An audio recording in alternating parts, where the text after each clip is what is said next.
All right, dairy farmers in the United States and the UK have had no choice but to dump fresh milk after coronavirus lockdown has resulted in a fall in demand. Australia's peak dairy body is reassuring farmers that there's little risk of it happening here.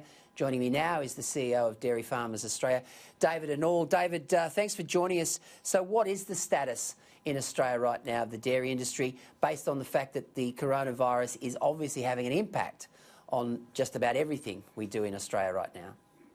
Yeah, good evening, and certainly referencing and for context, what we're seeing in the Northern Hemisphere is extremely sad. Seeing farmers in the UK, in Canada, in the United States dumping milk due to oversupply is a tragic situation, but we're certainly confident here in Australia that that's not going to happen. The industry is well programmed. We have plans in place to maintain milk supply during the current COVID-19 pandemic. And the good thing is the communication between all sectors of the industry is fantastic. And if, for example, there is a problem with one dairy processor that collecting milk, they will contact somebody else and another processor will pick up the milk on their behalf. So we're seeing communication channels working well, and the milk is continuing to flow and making its way to the shelf.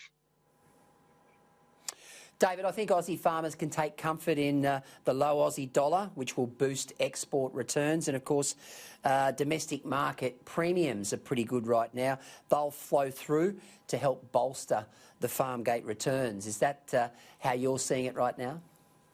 Yeah, certainly any negative impacts of this current situation has somewhat been cushioned by a lower Australian dollar, as you say. Exports has come under some pressure, with particularly some countries like China, where products slowed going into those markets. And we've also seen in recent weeks some of those markets reopen. Their buying power is somewhat diminished. That being said, milk butter is still going into many countries around the world, where there's lots of discussion at the moment, as all the viewers would know, around a global recession. So the impact that would have is still to be seen, but confidence in the Australian dairy industry is still high. Lower Australian dollar, as we say, is somewhat cushioning the blow, but looking around the world continually for those export markets as they open up. Are you concerned that if unemployment really spikes in this country and discretionary spending falls away, that may affect milk? Look, we don't see that at this stage. Milk is certainly one of those staple products that everybody has in their home. I think there's a range of issues around unemployment and certainly dairy farmers, and we've been working through a range of programs to ensure that any Australians who are currently out of work have that opportunity to go and work in rural Australia. So that's certainly something we've been working on. That's a really important way of connecting farmers with those looking for jobs. But certainly on the shelves, when you go into any Australian supermarket, we're seeing milk continue to be purchased. Those returns are flowing back to farmers and through the supply chain. And so far, we're in regular communication through all the dairying states across Australia. And confidence is still high. I mean, clearly there's some uncertainty around, and we talk through that with our members, but the supply chain to date has worked very well.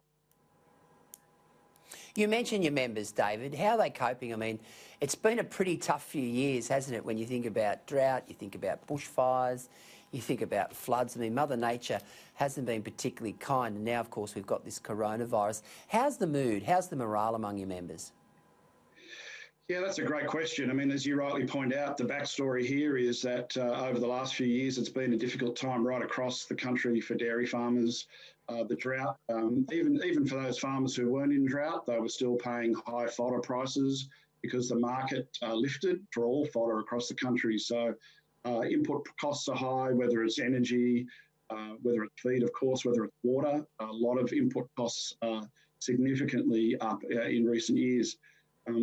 However, coming out of the drought, as you say, we had nearly 100 dairy farms affected by fire. Then there was floods. Dairy farmers are tough. We've kept that communication open. What's been really important is that we're available through Dairy Australia, through Australian Dairy Farmers and a range of state organisations and other industry bodies there to provide that support, whether it's extension service, information they need, different protocols around milk collection. I think we've done as good as any country in the world in helping to somewhat galvanise any of those concerns. We have help desks and phone numbers open for anyone who wants to call with a question. And so far, we're in regular contact, email and Zoom and phone calls with our members. And so far, the mood is reasonably buoyant. That being said, a lot of uncertainty is still ahead. David Inall, thank you for joining us tonight on Sky News Across Australia. Always great to have you on the show. Yeah, thank you very much. Anytime.